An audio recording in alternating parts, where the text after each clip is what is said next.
Olá, excêntricos! Bem-vindos a mais uma sessão do clube. Eu sou a Mia, vocês são vocês. Queridos excêntricos, como estamos com dificuldades em manter o ritmo de produção do clube, eu vim com uma proposta que já era antiga do clube, que é a Rádio Clube. Dessa forma, talvez eu consiga manter um nível bom de conteúdo para esse canal, porém, vocês precisam me dizer se gostam. Se não gostarem, a gente volta pro um vídeo por semana, até eu conseguir voltar a postar os dois. Tudo bem? Tudo bem. Um beijo, amo vocês. Deixem aqui o feedback e, para não perder o costume, certifiquem-se de estarem inscritos no canal, de deixar um like, um comentário, se for possível, se tiver essa viabilidade aí, ser membro do canal, mas só se puderem. Se não puderem, não tem problema. O negócio é passar a palavra do clube adiante e assistir o nosso conteúdo. É isso que importa, meu povo. No mais, se tiver muito barulho, por favor, ignorem e continuem me amando. Um beijo e vamos pro caso. Aqui vai o meu aviso de amiga. Esse episódio tá lotado de gatilhos, e a maioria são de abusos sexuais contra crianças. Só continue se você estiver preparado.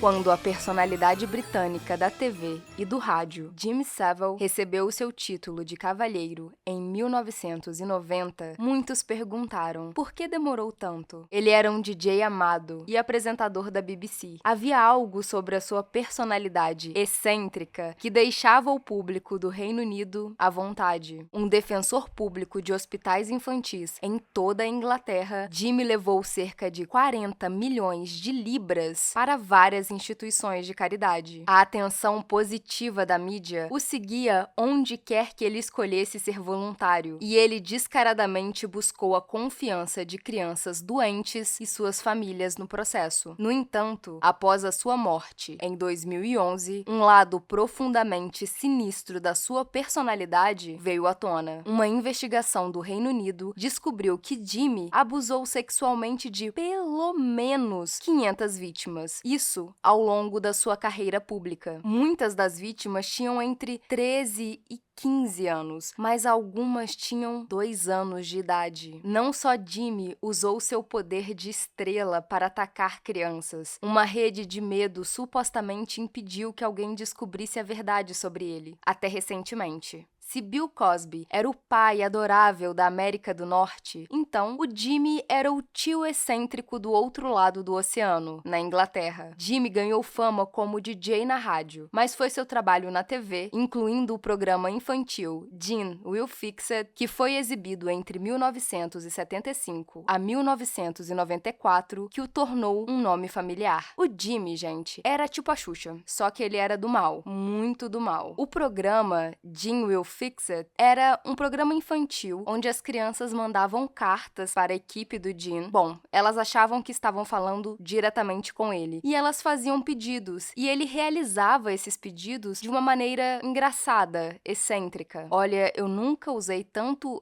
excêntrico de uma forma pejorativa. Acho até ruim, porém, é difícil achar uma outra palavra para explicar o Jimmy. Ele era bastante excêntrico, gente. Para além do comportamento errático dele, ele era uma figura excêntrica. O cabelo dele, principalmente, era bem excêntrico. Bem excêntrico. Nascido James Wilson Vincent Saville em 31 de outubro de 1926, na cidade de Leeds, Jimmy era o caçula de 7 filhos. Em entrevistas, ele costumava dizer que não teve muita infância. Apesar disso, ele rapidamente ganhou popularidade entre os pais, porque ele tinha essa capacidade de fazer as crianças sorrirem. Mal sabiam esses pais dos horrores que estavam acontecendo nos bastidores. E, gente, o Jimmy era realmente muito famoso. Tipo, encontros com os Beatles. E nesse nível aí, sabe? Fama, poder, contatos. E eu não tô dizendo que nenhuma dessas bandas ou cantores tinham algum envolvimento com ele, mas é que ele conseguia ter acesso. O programa dele como DJ, já no rádio, era muito famoso, e ele soube transitar do rádio para TV muito bem, porque várias pessoas não entenderam a nova mídia, que era a TV, e ele conseguiu de alguma forma transparecer carisma pela TV e agarrar a confiança de um público que não é tão fácil, que é o público inglês. De acordo com a CNN, um ex-escoteiro chamado Kevin Cook disse que estava super animado para ser chamado para o programa do Jimmy. Na época, era os anos 70, e o programa do Jimmy estava no pico de audiência. Só que a animação do Kevin acabou durando pouco, porque o Jimmy, ele o atraiu para o camarim nos estúdios da BBC, e o Kevin, que só tinha 9 anos na época, disse que o Jimmy lhe falou que poderia lhe dar um distintivo, uma medalha de honra que as crianças que participavam do programa acabavam levando para casa. Ele disse: "Você quer o seu próprio distintivo?" E o Kevin respondeu: "Sim." E aí o Jimmy disse: "Você quer ganhar o seu distintivo?" De acordo com o Kevin, o Jimmy começou a molestá-lo, desfazendo o seu uniforme de escoteiro e o acariciando. E ele só parou quando alguém abriu a porta. Só que, horrivelmente, o intruso supostamente pediu desculpas e saiu. E o Kevin disse que o Jimmy o ameaçou a manter silêncio. O Jimmy havia dito: "Não se atreva a contar a ninguém sobre isso. Ninguém vai acreditar em você, porque eu sou o rei, Jimmy. Não conte aos seus companheiros. Nós sabemos onde você mora." E é isso. Essa foi a última vez que o Kevin falou com o Jimmy. Uma linha do tempo das alegações de abuso sexual contra o Jimmy mostram uma correlação entre a sua ascensão à fama, como o chamado Rei Jimmy, e as alegações de abuso. Então, de acordo com que ele ia ficando famoso, mais abusos ele ia cometendo. Na BBC, os relatos de abuso sexual datam de 1965, logo após o Jimmy começar a trabalhar na rede. Uma revisão da cultura e das práticas da BBC durante o tempo do Jimmy na emissora está documentado no The Dame Jane Smith Review Report, lançado em 2016. A investigação conduzida pela Janet Smith descobriu que pelo menos 72 pessoas foram abusadas sexualmente pelo Jimmy, isso em conexão com o seu trabalho na BBC, incluindo 8 vítimas que foram estupradas. Uma delas tinha apenas 10 anos. Houve também uma tentativa de estupro. O maior número de vítimas está relacionado ao trabalho do Jimmy no programa Top of the Pops da BBC, que foi ao ar em 1º de janeiro de 64. O Jimmy abusou de meninos, meninas, mulheres jovens, adolescentes. Seu alvo preferido parecia ser as adolescentes. A maioria dos incidentes mais graves de estupro ou de tentativa de estupro,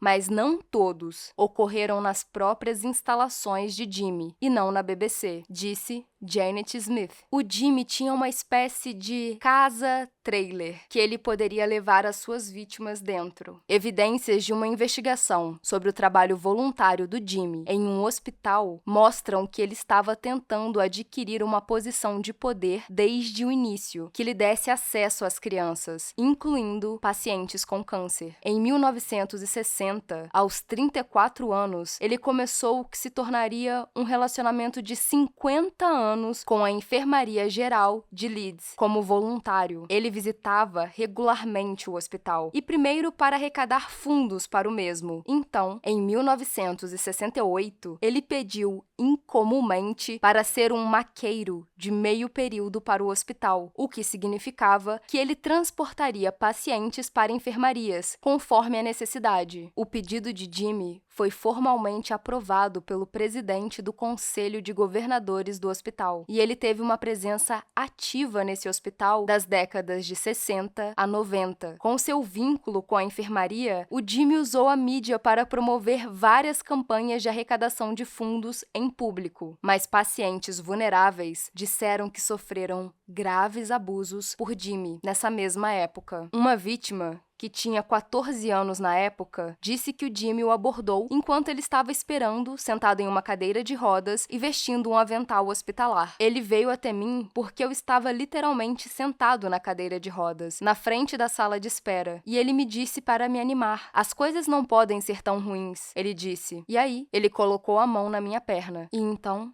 de repente, ele apenas moveu a mão. debaixo da minha roupa, porque eu estava vestindo apenas uma veste hospitalar. Eu apenas tinha um roupão sobre mim. Ele colocou a mão em meus órgãos genitais e os apertou. Quanto tempo durou, eu não sei. Foram 5 segundos, 10 segundos. Não demorou muito. E então, olhou para mim e disse: agora, aposto que isso te animou. Quanto mais famoso o Jimmy se tornava, mais oportunidades ele tinha de usar o seu poder para infligir dor. E à medida que a sua fama crescia entre a elite, rumores sobre abusos sexuais se espalhavam. Porém, nada ia para frente. Ninguém acreditava. Depois de conhecer o príncipe Charles, na década de 70, o Jimmy logo começou a fazer visitas regulares à sua residência real. Logo, ele tinha a atenção do príncipe sobre a política real, com Charles supostamente consultando o Jimmy antes de nomear um assessor sênior para ele e a princesa Diana. De acordo com alguns relatos, o príncipe Charles até pediu para o Jimmy que ele analisasse os discursos e solicitou sua opinião sobre as políticas de saúde. O relacionamento de Jimmy com a sua mãe, a Agnes, a quem ele chamava de a Duquesa, foi um claro motivo de discórdia em sua família. Eu não era o favorito dela, de forma alguma,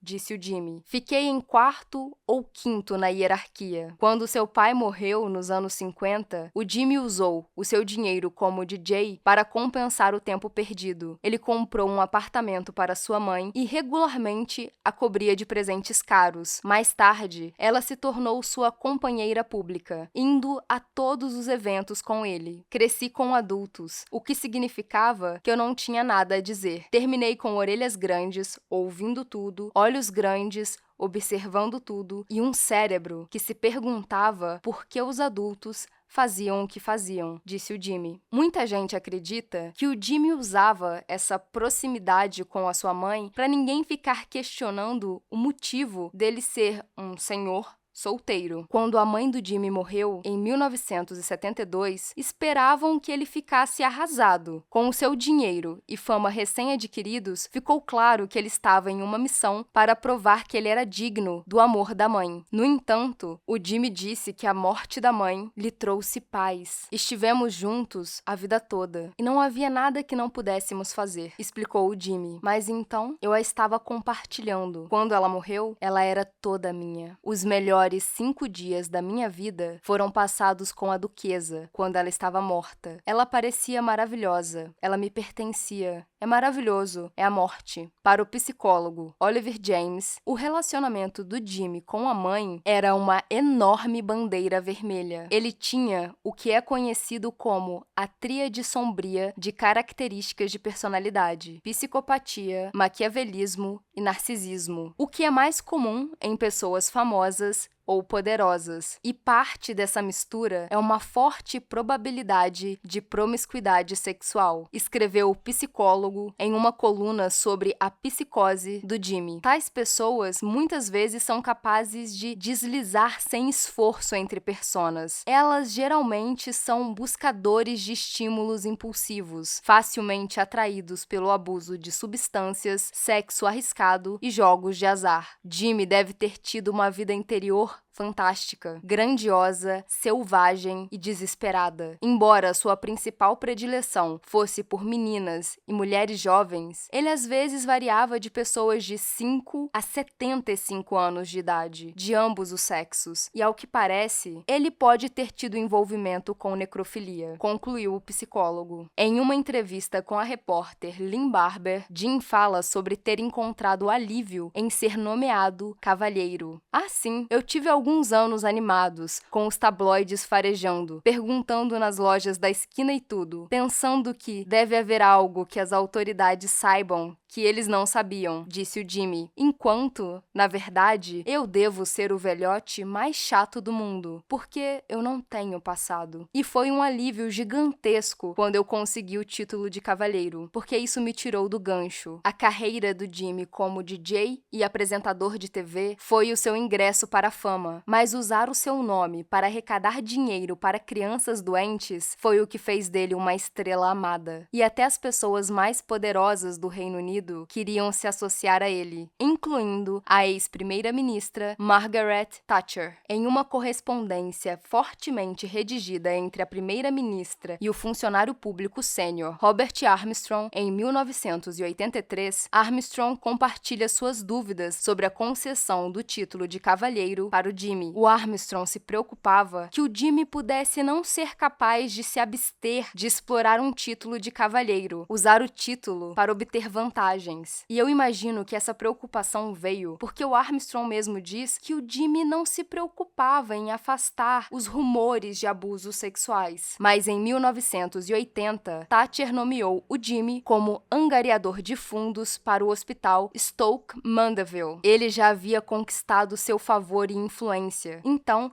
apesar dos avisos, a Thatcher fez um lobby imenso e conseguiu o título de cavalheiro para o Jimmy. Mais tarde, uma investigação de agressão sexual em Stoke Mandeville descobriu que o Jimmy abusou de pacientes com apenas 8 anos de idade naquele mesmo hospital. Ocorreram ataques até na capela do hospital, de acordo com um relatório de 2015. O Jimmy, que alegava ser católico romano, abusou de uma jovem, identificada apenas como vítima 24, em um presbitério por um período de 5 anos. A vítima 24 disse: "Toda vez que eu entrava naquela sala, eu sabia que ele me tocaria onde quer que ele quisesse." Por muitos anos, endossos de amigos famosos do Jimmy suavizaram as suspeitas de rachaduras no seu caráter. Quando as alegações de agressão sexual contra o apresentador chegaram à luz do dia, os executivos da BBC e os jornalistas não pressionaram o Jimmy. Em um documentário de 2000, o famoso documentarista britânico Louis Theroux, talvez eu esteja falando em francês, perguntou ao Jimmy por que ele não gostava de crianças, ao que o Jimmy respondeu: "Porque vivemos em um mundo muito engraçado e é mais fácil para mim, como um homem solteiro, dizer eu não gosto de crianças, porque isso afasta muitos tabloides lascivos da caça." Quando questionado sobre os rumores de pedofilia, o Jimmy disse: "Como eles sabem se eu sou ou não sou um pedófilo? Ninguém sabe se sou ou se não sou. E eu sei que eu não sou." Ele gostava de formar frases engraçadas, bobinhas, até com esses assuntos bem leves, sabe? O documentarista mais tarde reconheceu que ele meio que não queria ver esse lado do Jimmy. Em retrospectiva, os pais das vítimas de Jimmy e o público que conseguiu ver o que estava acontecendo se sentia desanimado, porque parecia que ninguém iria levar a sério. O título de cavalheiro de Jimmy acalmou as dúvidas do público sobre o seu caráter, e o seu lado mais sombrio conseguiu continuar nas trevas até outubro de 2011, quando Jimmy faleceu. Dias após o falecimento de Jimmy, o Newsnight da BBC lançou uma investigação sobre as alegações de agressão sexual. Durante meses, depois anos, uma série de descobertas sombrias e gráficas começaram a detalhar a história profundamente enraizada de agressões sexuais de Jimmy, levando a polícia a iniciar uma investigação separada sobre mais casos de abuso infantil. A cada nova descoberta, seguiam-se meia-culpas públicas de colegas de trabalho de Jimmy na BBC, de administradores de hospitais, onde ele se voluntariou, e outras celebridades que estavam no círculo social do Jimmy. Em junho de 2014, o Departamento de Saúde publicou resultados de investigações de 28 estabelecimentos médicos, incluindo a Enfermaria Geral de Leeds e também de Broadmoor Hospital. E um pequeno parêntese, gente. Em um documentário da Netflix sobre o caso, nós conseguimos ver o período que o Jimmy passou em Broadmoor, onde ele conheceu as gêmeas silenciosas. Sim, eu quase caí da cadeira. E nessa parte do documentário, a gente consegue ver várias imagens delas, o que, bom, gente, particularmente, tem vídeo sobre elas aqui no canal. Então, eu gostei muito de ver essas imagens, devo confessar. O nome do documentário é Segredos e Crimes de Jimmy Savile. Agora, voltando para a história. Durante o seu tempo em Leeds, o Jimmy aparentemente abusou de 60 pessoas, incluindo, pelo menos, 33 pacientes com idades entre 5 e 75 anos. E entre esses pacientes, havia uma menina que basicamente estava inconsciente, e ele abusou sexualmente dela mesmo assim. Embora tenha havido muitas investigações sobre a extensão dos crimes sexuais do Jimmy, o número exato de vítimas permanece desconhecido. À medida que os anos passavam, o Jimmy visitava reformatórios, ele pegava meninas pra dar voltinha de carro. A gente não consegue mensurar até onde foram os abusos, porque foram longe demais. Aliás, não devia ter tido uma primeira vítima. À medida que os anos passavam e mais vítimas surgiam, o nome do Jimmy não teve paz no Reino Unido. Ele se tornou um conto de advertência de como um homem poderoso, respeitado e amplamente amado ainda pode ser um monstro. Mas isso não era o suficiente, porque muitas pessoas ainda não querem acreditar que ele fez o que fez. E o próximo episódio é para tentar explicar um pouco, só um pouquinho, do motivo das pessoas não quererem aceitar a verdade e porque na época ninguém quis ver. É isso, eu sei que esse caso foi bastante pesado, espero que vocês estejam bem e que se cuidem. Até daqui a pouquinho, porque logo logo eu tô de volta. Tchau!